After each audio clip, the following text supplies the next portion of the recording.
noite, estamos mais uma vez diretamente de Brasília, da primeira Bienal Brasil, do Livro e da Leitura em Brasília aqui, para mais um debate aqui do nosso Entre Livros, e hoje é um debate entre mulheres. Estamos aqui só mulheres porque esse nosso 8º dia aqui de encontros, a gente vai conversar sobre formas de expressão feminina no mundo da literatura.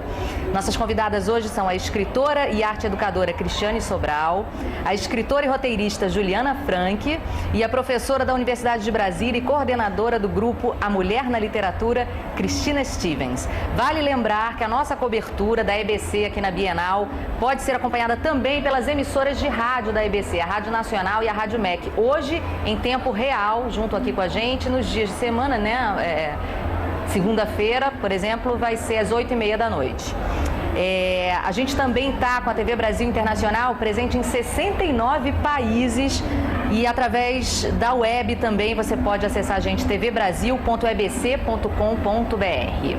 Bom, primeira pergunta aqui para a gente abrir: quando que começou essa história de um escrever feminino? No início, né, devido à discriminação, as mulheres tinham que lançar mão até de pseudônimos masculinos. Quando que começa a existir essa ideia de uma escritura feminina? Cristiane? Bom, eu vou falar do meu percurso como escritora. A partir do momento que eu me constituo escrevendo, eu já coloco o ponto de vista mulher. Mulher observando o mundo e de que maneira eu enxergo esse universo. Como mulher, com essas cores. Então eu acho que para o escritor o ponto de vista é um ponto-chave, né? Então eu acho que isso vai definir. Eu acho que os colegas aqui vão poder puxar aí o tecido a partir disso. Porque eu acho que todo escritor tem um ponto de vista de constituição da sua obra, né? E durante muito tempo as mulheres não puderam se manifestar. Não significa que elas não estivessem escrevendo e não estivessem produzindo, mas politicamente, historicamente, não foi oferecido, né, um espaço de produção.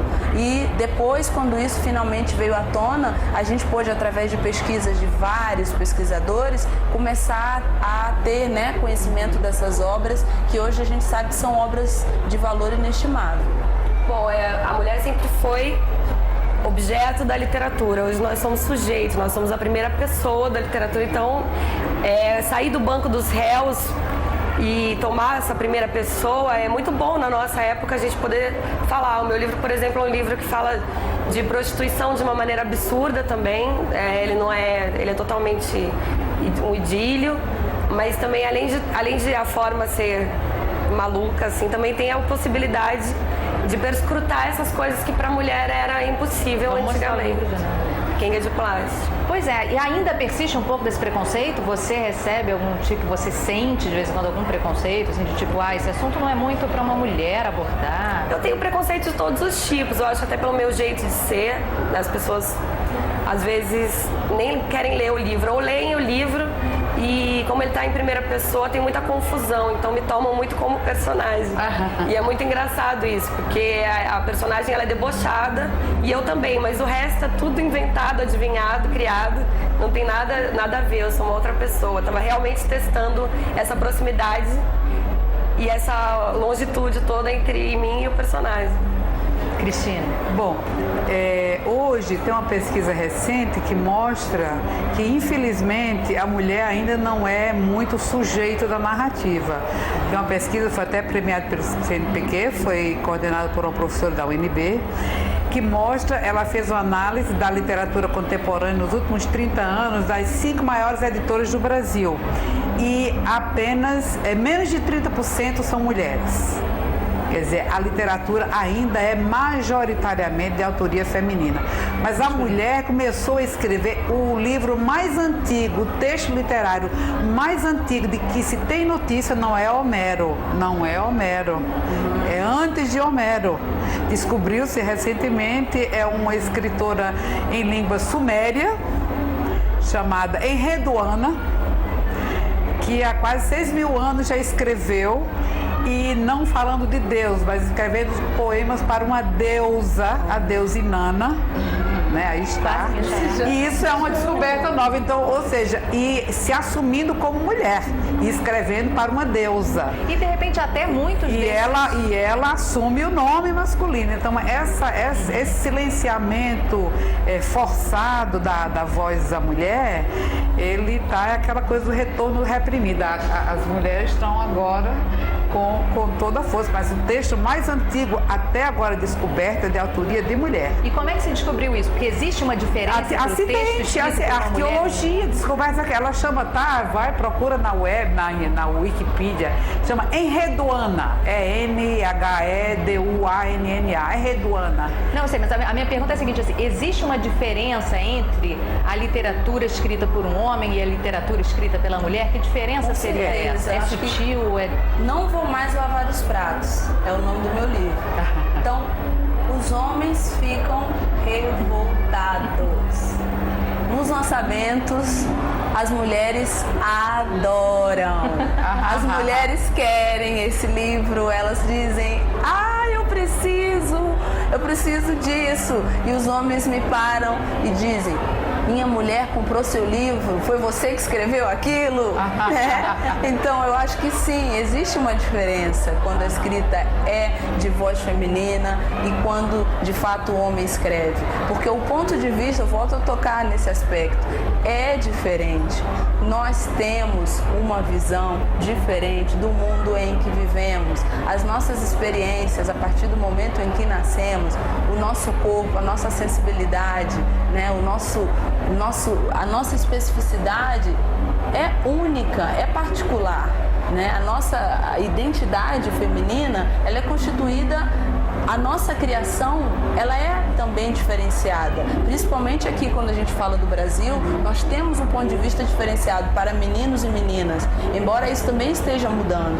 Então, assim, não há como dizer homens e mulheres escrevem da mesma forma, porque também no universo feminino, eu ainda digo, a literatura negra é um outro universo. Mulheres negras e não negras também têm pontos de vista diferentes na forma de constituir essa literatura. E aí você falou que as mulheres adoram. Existe um denominador, na opinião de vocês, um denominador comum entre todos os textos escritos por mulheres? Eu acho que não deveria existir. Essa cisão de gênero é muito importante para a crítica, mas não ajuda muito nós, escritoras. Acho que a gente precisa de uma liberdade na hora de escrever, até porque a literatura tem uma questão de abstração muito grande, e a gente poder também se libertar um pouco disso e não colocar literatura feminina, Delegacia da Mulher, Revista Marie Claire, sabe, tudo setorizadinho para a mulher. Eu acho que a gente tem que tirar um pouco isso, poder escrever. Eu também, uma mulher pode escrever um livro como se fosse um homem, nunca vi, não sei se existe. Assim como muitos homens escrevem como mulheres também, usando. Chico Buarque, por exemplo, né, dizem que lê a alma feminina nas letras dele, né, e ele falando em primeira pessoa como se fosse uma mulher, e as mulheres ficam fascinadas como ele entende a alma feminina. Entende mesmo, na opinião de vocês? Bom, isso é um assunto extremamente complexo, eu queria falar várias coisas, mas primeira coisa, a experiência de vida da mulher ainda é diferente, cada vez menos. Temos a nossa presidente da República, né? Mas a experiência de vida da mulher é muito diferente ainda. Então, Tolstói poderia escrever sobre guerra e paz. A gente não entende muito de guerra e paz, e graças a Deus, e nem quero entender, né? Então, eu acho que os temas que a mulher fala, sobre os quais a mulher fala, precisariam ser falados. Por que guerra e paz é um tema nobre? Por que a épica, a epopeia de Ulisses é um tema nobre? Quem define o valor de um tema, o que é nobre, é falar sobre as mulheres que sangram, como a Lia Vieira, só as mulheres sangram. Então isso não tem a ver com o corpo, tem a ver com experiências de vida, né? Então eu não vejo um homem se interessando por falar, e não quer dizer que ela não transcende a experiência de lavar prato, é você trabalhar uma temática que é da sua experiência ainda, mas trabalhar com a arte, né? Acho que a arte tem que transcender. Agora, é interessante porque quando a gente fala assim, a Marisa Colasanti tem um texto muito bonito, ela fala, por que nos perguntam se existimos? Essas perguntas, se existe literatura de homem, elas não são feitas. Né? Porque eu acho que a mulher está entrando cada vez mais nesse cenário. Então, se uma experiência de vida é diferente, vai dar uma literatura diferente, a temática é diferente, entende? Quer dizer, agora essa coisa de falar o homem entende a alma da mulher, ninguém está dizendo que só homem fala de homem, só negro fala de negro, não é assim, entende? Agora, a questão de você falar com a voz do outro, por mais que você tenha um processo de empatia, mas é um outro que está falando, ele não é uma mulher, né? Então, mas óbvio que ele tem uma sensibilidade, ele tenta entender, mas eu já não suporto aquele livro, as mulheres se agarrando pelos cabelos e atrás da porta, eu não suporto aquele tipo eu de acho coisa, legítimo, né? acho que ele conhece sim a mulher, que quebra tudo, porque para mostrar que ainda sou tu, acho que e o Chico tá acima de qualquer discurso, porque ele consegue futucar o coração da gente, então... consegue, então consegue. É isso. E também eu acho, eu como escritora, eu escrevi um livro que não deu certo, por exemplo, mas era a história de um homem e ele era anão. Eu tentei, não consegui, mas enfim, eu não preciso ser homem para fazer literatura masculina, claro. nem o homem precisa ser mulher para fazer a literatura feminina, porque a gente não tem que falar de literatura masculina, de literatura feminina, de literatura disso, daquilo, a gente tem que falar sempre de literatura, que é o mais importante. Na verdade, nós somos humanos. Então, assim, eu não estou particularizando e nem criando setores, nem dizendo que nós mulheres somos limitadas, por isso só podemos escrever sobre mulheres. Na verdade, nós temos o privilégio de ser mulheres. E isso é maravilhoso. Por isso podemos falar do nosso universo. E mais, podemos falar sobre tudo aquilo que quisermos, porque somos livres, afinal. E como atriz, posso ser homem, mulher, gordo, magro, velho, novo, antigo, né? Negra, branca, tudo isso está à minha disposição, porque o homem e a mulher habitam em mim. Então, e é ótimo que as mulheres possam falar tudo. Sim. E hoje temos 3 mulheres aqui que ainda vão falar muito com a gente, porque esse foi só o primeiro bloco, apesar de ter corrido rápido, porque o papo tá uma delícia, né? A gente vai fazer uma pausa e volta daqui a pouquinho. É a TV Brasil, junto com as rádios da EBC, na Bienal de Brasília 2012.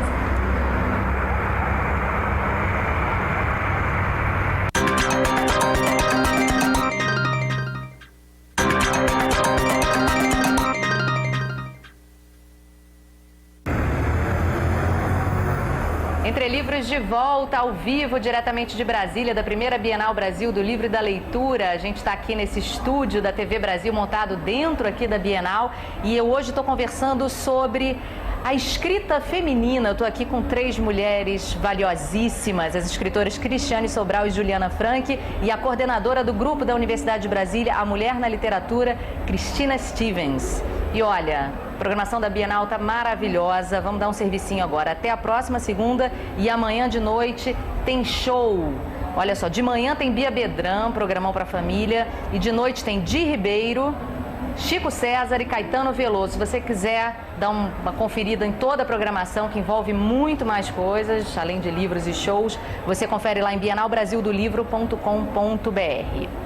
Bom, Cristina, quem são, quero saber de vocês também, quem que vocês apreciam, mas quem são os nomes, as mulheres contemporâneas, seja no Brasil, seja fora do Brasil, que tem essa fala mais nitidamente subjetiva, feminina, confessional? Olha, eu acho que são tantos e tão fascinantes os nomes que fica bem difícil. Só para ilustrar, o meu grupo de pesquisa, que não é da Universidade de Brasília, é do Brasil, e envolve mais de 50 pesquisadores de todas as universidades do Brasil. É um grupo que já tem mais de 25 anos, tem até um livro que eu organizei agora sobre a produção desse grupo. É uma editora Mulheres, que é a primeira e única no Brasil, fundada há quase 20 anos, que trabalha com essa questão de literatura e mulher, que é uma definição mais ampla do que literatura feminina, que já tem uma conotação meio, né, limitadora, e literatura feminista também, que tem ainda essa carga daquela militância dos anos 70 e tudo. Então, literatura e mulher solta mais, né? Então, por exemplo, só para dar um exemplo, um trabalho desse grupo de resgate das escritoras brasileiras do século XIX, só o século XIX, já tem 3 volumes dessa antologia, 3 tijolinhos, só do século XIX, imagine o século XX. Agora, eu tenho gostado muito das escritoras negras, tenho orientado algumas teses de doutorado sobre literatura, essa interface mulher Gênero e Raça, né? E a Conceição, a Cristiane Sobral, tem uma aluna minha que está fazendo um doutorado sobre a maternidade na literatura negra contemporânea, o trabalho da Cristiane, a Ana Maria Gonçalves, fascinante o defeito de cor, Conceição Evaristo, linda, um trabalho bonito, é um trabalho escrito por uma mulher sobre a experiência de ser mulher negra e pobre, né? Que são várias vertentes aí que ela articula e transcende tudo isso em artes, né? Transmuta tudo isso em arte. Tem uma escritora inglesa, eu trabalhei no meu pós-doutorado, lindíssima, Michelle Roberts, que ela teve a educação em convento e filha de francesa católica com inglês protestante, anglicano, e ela trabalha muito com religião. Está até saindo um livro meu agora, acho até junho, chama Santas Impossíveis. Impossíveis, que as santas, que ela retoma toda a tradição cristã das santas, né? Santa Clara, Santa Luzia, e aí ela reimagina essas santas assim, lindíssimas, transgressoras, inclusive coordenando bordel. Então está saindo agora. Porque a gente tem que quebrar isso. A mulher ou ser a santa ou ser a prostituta. Ou é Eva ou é Maria. Né? Ou é Ava ou é o monstro. Ou é Eva ou é Ave. E falou da Cristiane. Vamos dar uma palhinha do. Não vou. Você mostrou o livro, né? Eu quero que você leia um trechinho. Sonho de consumo. Se você me quiser, vai ser com cabelo trançado. Resposta na ponta da língua, teste de HIV na mão.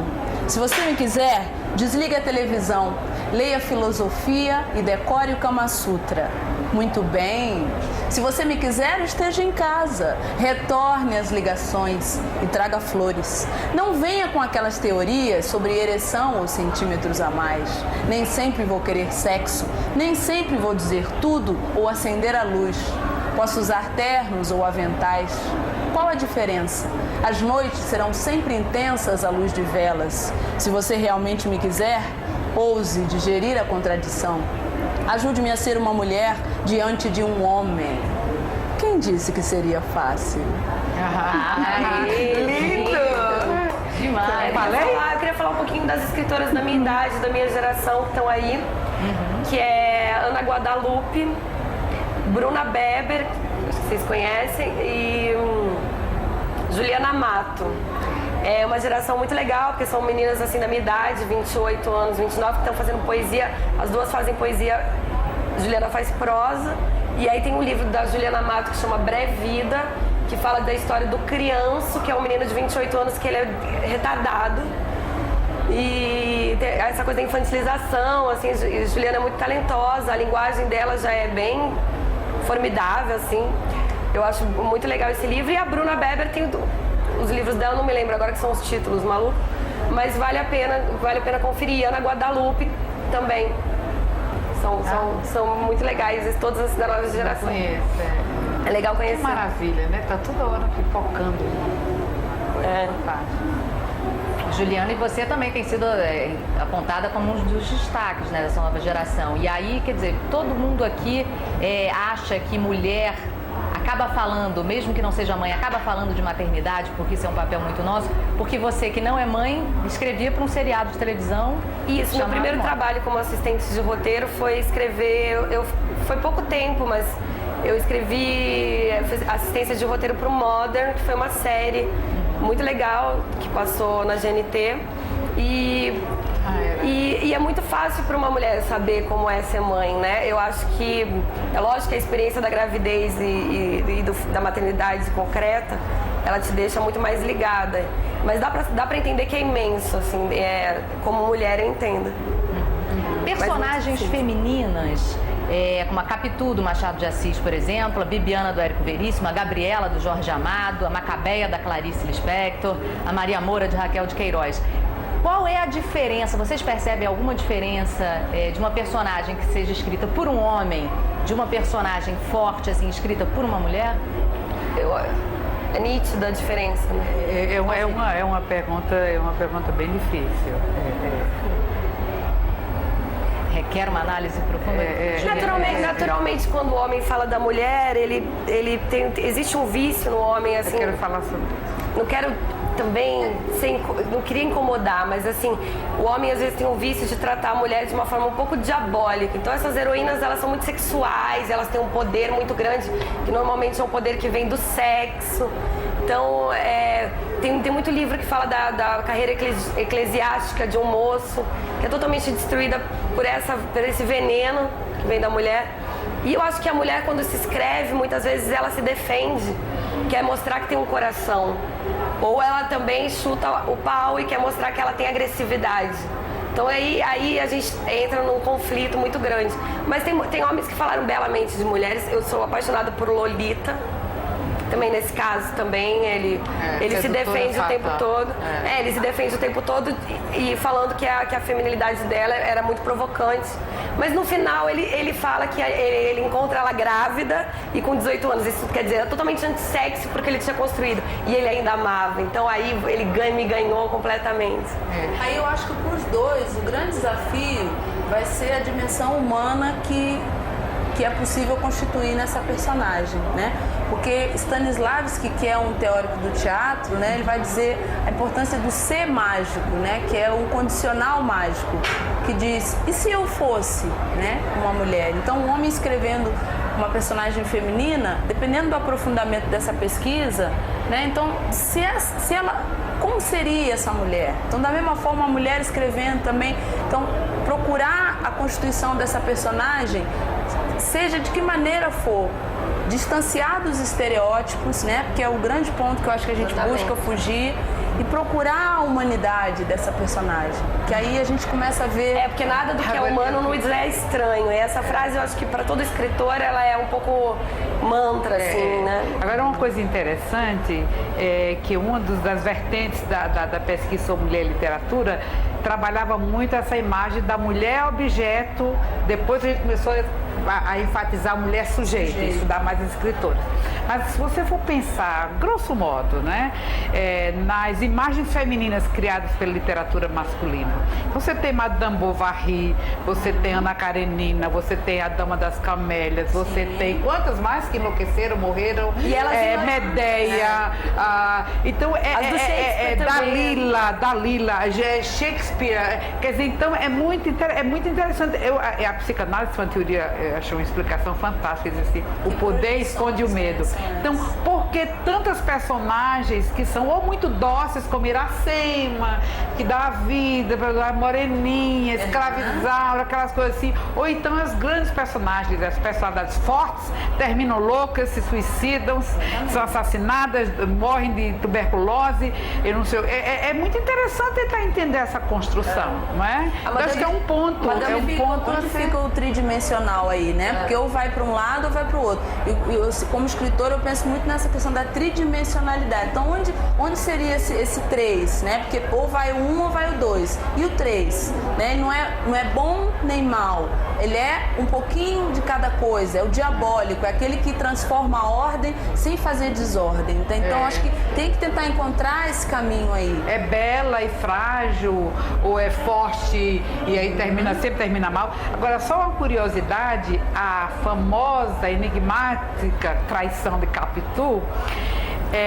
você sabe que só foi levantada a possibilidade, a primeira vez que foi interpretada, é um livro publicado, um artigo, aliás, nos Estados Unidos, anos 60, nos anos 60, por chama Leah Caldwell, ela chama A Brazilian Othello.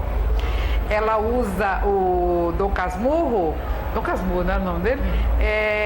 Como uma imagem do Otelo brasileiro, e aí ela levanta a possibilidade hermenêutica da inocência de Capitu. Né? E aí depois choveram teses e tudo, quer dizer, o Machado é genial, porque ele não quer saber se ele era casado, mas é a obsessão do marido. Que obsessão é essa? Tem umas explicações muito interessantes, tem a ver com a maternidade e a incerteza da paternidade, então você tem que controlar a sexualidade da mulher e aí a mulher ameaçadora, sedutora, e a mulher frágil, caixa, boa, linda, Virgem Maria. Então tem esses polos assim que ela falou foi Maria, complicado, exatamente. né? Então nunca se pensou no Brasil, dos anos 60, 70, na inocência de Capitu. Foi uma americana feminista que pensou assim, e se ela não traiu? E se ele é apenas um Otelo brasileiro? Eu gosto muito de falar que não é a resposta que é a grande questão, é a pergunta. Então, para o escritor, é uma chave. Não queira responder. Fique com a pergunta. É legal porque eu acho que se ele soubesse, ele teria colocado também, né, no livro. Acho que ele não se preocupou. Ele não queria saber, como ela disse, ele quer deixar todo mundo lendo o livro e discutindo. Exatamente. A pergunta que faz a gente criar. São as perguntas que motivam a escrita. Né? Cristiane, como é que está o mercado para as mulheres afrodescendentes? Olha, ainda é mais o mercado está difícil. O mercado ainda está bem difícil para a gente, porque as grandes editoras, elas ainda resistem um pouco, né, no ingresso das nossas temáticas. Então a gente tem tentado criar mercados paralelos. Um grande mercado, internet. Então a gente tem desenvolvido um espaço nos blogs, né, em outros espaços alternativos. Então, já que a gente tem que encerrar o programa, vamos dar essa dica então para o pessoal, assim que acabar o programa, já procurar na internet. cristianesobral.blogspot.com ou então Twitter, Cristi Sobral. Cristi Sobral. Isso. Ok. Gente, infelizmente o papo já encerrou. Que delícia, né? Tava aqui um papo maravilhoso entre Podia papo ter de falado mulherzinha, no melhor sentido da palavra. Isso aí. Bom, amanhã a gente está de volta às 7h30 da noite, tá? E eu quero desejar uma boa noite, agradecer a presença aqui dessas mulheres incríveis, desejar uma boa noite para você. E olha, às 9 horas tem o Repórter Brasil com mais cobertura aqui da Bienal, tá? É a TV Brasil junto com as rádios da IBC na Bienal de Brasília 2012.